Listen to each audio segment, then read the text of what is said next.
Hey guys, I hope everybody had a good Christmas. Happy New Year. I wanted to get this out to you guys so you can listen and put your narratives in your notebooks for class on Tuesday. So we are on The Story of King Arthur and His Knights by Howard Pyle. Part 3,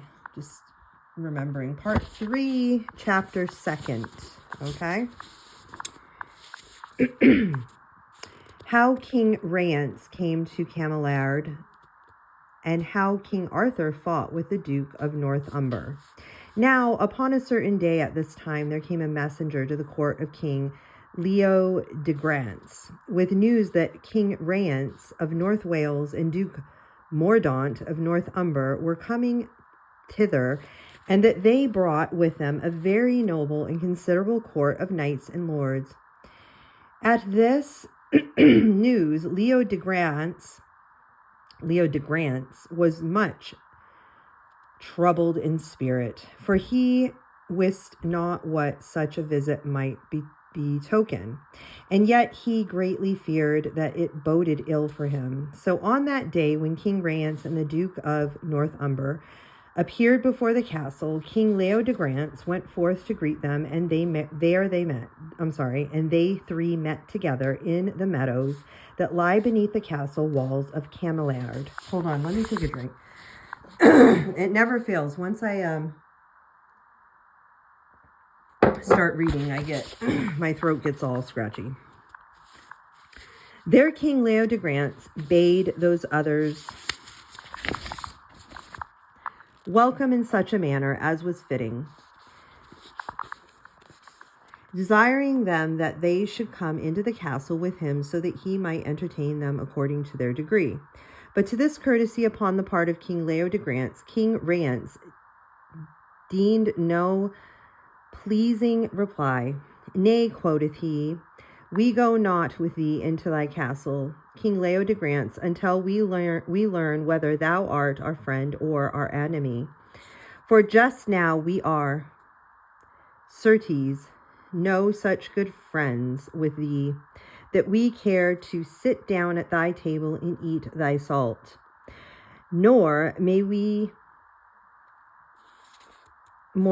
be aught but enemies of thine, until thou hast first satisfied our demands, to wit, that thou givest to me those fide our demands, to wit, that thou givest to me those lands which I demand of thee, and that thou givest unto my cousin Duke Mordaunt of Northumber the Lady Guinevere to be his wife. In these matters thou hast in thy power to make us either thy friends or thine enemies. Wherefore we shall abide here outside of thy castle for 5 days, in the which time thou mayest frame thine answer, and so we may know whether we shall be friends or enemies. And in the meantime, quoth Duke Mordaunt of Northumber, I do hold myself ready to contest my right unto the hand of the Lady Guinevere with any knight of thy court who hath a mind to deny my just title thereto. And if thou hast no knight in all thy court who can successfully essay a bout of arms with me, thou thyself canst hardly hope to succeed in defending thyself against that great army of knights whom King Rience hath gathered together to bring against thee, in case thou deniest us that which we ask. Then was King Leodegrance exceedingly cast down in his spirits, for he feared those proud lords, and he wist not what to say to answer to them. Wherefore he turned and walked back into the castle again, beset with great anxiety and sorrow of spirit. And King Rience and Duke Mordaunt and their court of lords and knights pitched their pavilions in those meadows over against the castle, so that the plain was entirely covered with those pavilions. And there they took up their inn with great rejoicing, and with the sound of feasting and singing and merrymaking, for it was an exceeding noble court King Rience had gathered about him. And when the next morning had come, Duke Mordaunt of North Umber went forth clad all in armor of proof, and he rode up and down the field before the castle, and gave great challenge to those within, daring any knight to come forth, for to meet him in knightly encounter.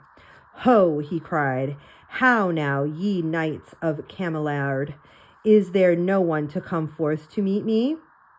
How then may ye hope to contend with the knights of North Wales, and ye fear to meet with one single knight from North Umber? So he scoffed at them in his pride, and none dared to come forth from Cameliard against him. For the Duke, there it goes again, there's my throat, sorry.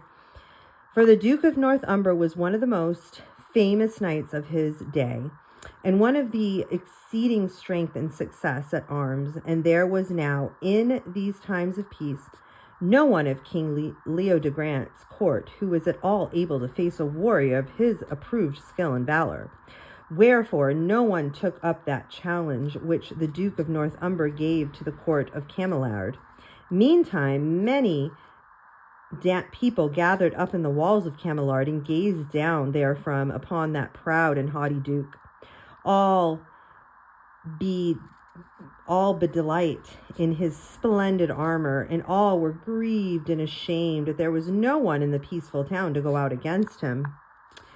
And all the lords and knights of the King Rience's court came and stood in front of the king's pavilion, and laughed and clapped their hands together, and cheered Duke Mordaunt as he so rode up and down before them. And the greater they were expanded with mirth, the more abashed were the people of Cameliard. Ho, ho, cried that proud duke. Ho, now, will no one come forth to meet me?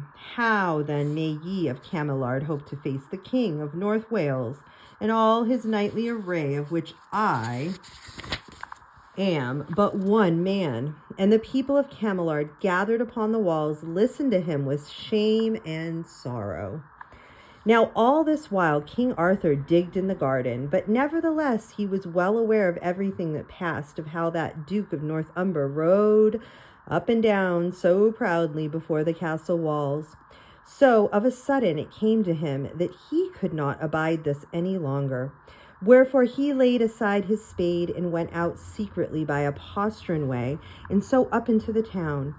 Now there was in Cameliard an exceedingly rich merchant by the name Ralph of Cardiff, and the renown of his possessions and his high estate had reached even unto King Arthur's ears at Carlion. Accordingly it was unto his house that King Arthur directed his steps.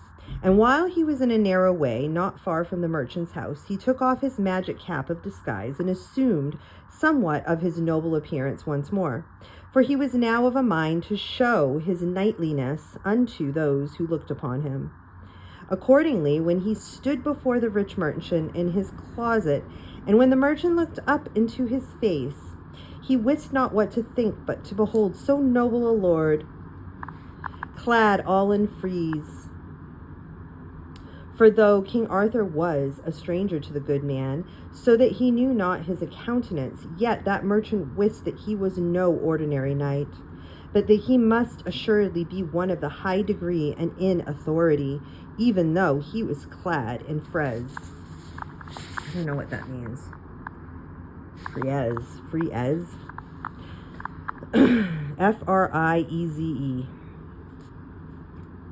Then King Arthur opened the breast of his jerkin and showed the merchant the gold collar that hung around his neck. And also he showed beneath the rough coat of frieze, again, there's that word again, how that there was an undergarment of fine purple silk embroidered with gold. And then he showed to the good man in his own signet ring. And when the merchant saw it, he knew it to be the ring of the King of Britain. Wherefore, beholding those tokens of high and lordly authority, the merchant arose and stood before the king and doffed his cap. Sir merchant, quoth the king, Know that I am a stranger knight in disguise in this place. Natheless, I may tell thee that I am a very good friend to the King Leo de Grance, and wish him exceeding well.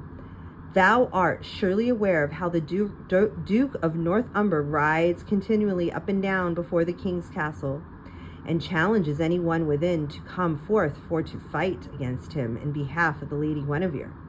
Now I am of a mind to essay that combat mine own self, and I hope a very great deal that I shall succeed in upholding the honor of Cameliard, and of bringing shame upon its enemies. Sir Merchant, I know very well that thou hast several suits of noble armor in thy treasury, for the fame of them hath reached unto mine ears, though I dwell a considerable distance from this place. Wherefore I desire that thou shalt provide me in the best manner that thou art able to do, so that I am straightway assay about of arms with the Duke of Northumber. Moreover, I do pledge thee my knightly word that thou shalt be fully recompensed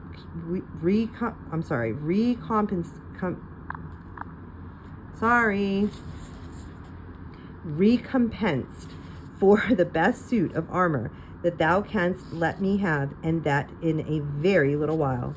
My lord, said Master Ralph, I perceive that thou art no ordinary errant knight, but rather someone of extraordinary estate. Wherefore it is a very great pleasure to fulfill all thy behests. But even and thou wert other than thou art, I would be altogether willing to equip thee with armor, seeing that thou hast a mind to ride forth against yonder duke.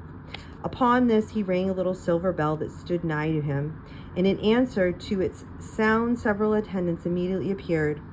Into their hands he entrusted the person of the king, bidding them to do him extraordinary honor. Accordingly, certain of those attendants prepared for the king a bath of tepid water perfumed with ambergris, very grateful to the person. And after he was bathed in this bath and was wiped with soft linen towels, others attendants conducted him to a hall all hung with tapestries and broideries. And at this place a noble feast had been spread ready for his refreshment. Here that lordly merchant himself ministered to the king's wants, serving him with various meats, very dainty, and of several sorts, and likewise with fine white bread. And he poured him wine of various countries, some as red as ruby, others as yellow as gold. And indeed the king had hardly ever enjoyed a better feast than that which the merchant Ralph of Cardiff had thus spread for him. And after he had entirely refreshed himself with eating, there came 6 pages richly clad in saracenet of the azure, and these, taking the king to an apartment of great state, they there clad him in a suit of Spanish armor, very cunningly wrought, and all inlaid with gold. And the like of that armor was hardly to be found in all of the land. The jupon and the several trappings of the armor were all of satin and as white as milk, and the shield was white, and altogether without embozzlement or device of any sort. Then these attendants conducted the king into the courtyard, and there stood a noble war horse as white as milk, and all the trappings of the horse were of milk white cloth, without emblazonment or adornment of any sort. And the bridle and the bridle rein were all studded over with bosses of silver. Then, after the attendants had aided King Arthur to mount this steed, the lordly merchant came forward and gave him many words of good cheer. And so the king bade him adieu and rode away, all shining in white and glittering in fine armor. Wherefore he resembled the full moon in harvest season. And as he drave down the stony streets of the town, the people turned and gazed after him, for he made a very noble appearance as he passed along the narrow way between the houses of the town. So King Arthur directed his way to the postern gate of the castle, and having reached that place, he dismounted and tied the horse. Then he straightway entered the garden, and there, finding an attendant, he made demand that he should have present speech with the Lady Guinevere. So the attendant, all amazed at this lordly presence, went and delivered the message. And by the Lady Guinevere came, much wondering, and passed along a gallery with several of her damsels, until she had come over above where King Arthur was. And when King Arthur looked up and saw her above him, he loved her exceedingly well. And he said to her, Lady, I have great will to do thee such honor as I am able, for I go forth now to combat with that Duke of Northumber, who rides up and down before this castle. Moreover, I hope and verily believe that I shall encompass his downfall. Accordingly, I do beseech of thee some token, such as a lady may give unto a knight for to wear when the knight rides forth to do her honor. Then the Lady Guinevere said, Certes, Sir Knight, I would that I knew who thou art, yet though I know not, nevertheless I am altogether willing for to take thee for my champion, as thou offerest. So touching that token thou speakest of, if thou wilt tell me what thing it is that thou desirest, I will gladly give it to thee. Ah, that be so, lady, said King Arthur. I would fain have the necklace that thou wearest about thy throat. For meseems that if I had that tied about my arm, I would find my valor greatly increased thereby. Pardie, Sir Knight, said the lady, what thou desirest of me thou assuredly have.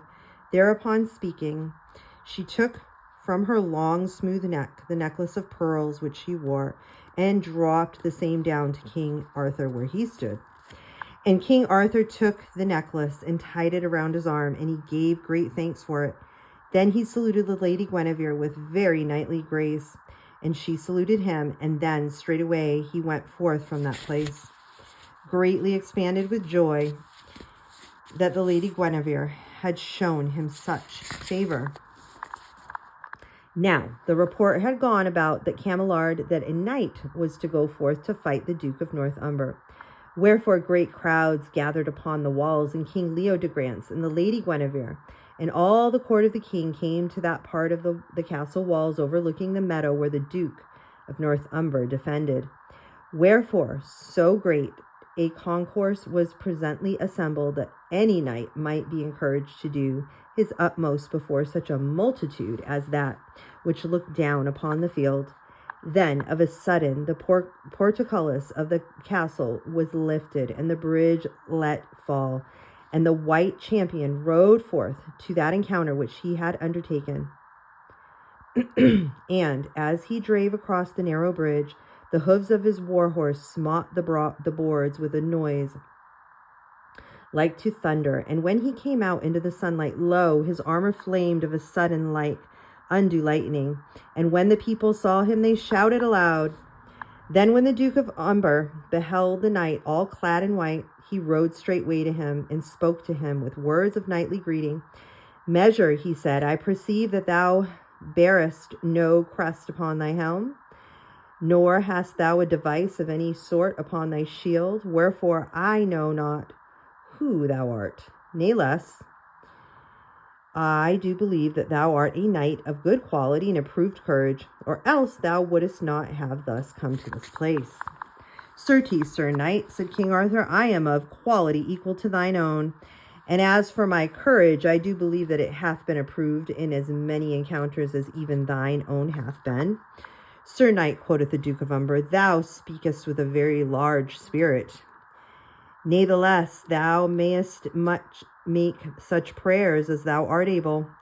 For I shall now presently so cast thee down from thy seat, so that thou shalt never rise again, for so I have served better men and than ever thou mayest hope to be. To this King Arthur made answer with great calmness of demeanor, that shall be according to the will of heaven, Sir Knight, and not according to thy will. So each knight saluted the other and rode to his assigned station, and there each dressed his spear and his shield and made him ready for the encounter. Then a silence fell upon all, so great that a man might hear his own heartbeat in the stillness. So for a small space, each knight sat like a statue made of iron.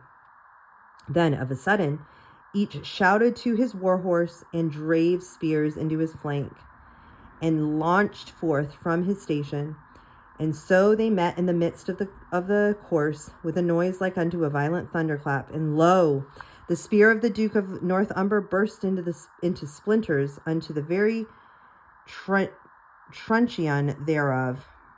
But the spear of King Arthur broke not, but held, so that the Duke was cast out of his saddle like a windmill, whirling in the air and smiting the earth, so that the ground shuddered beneath him.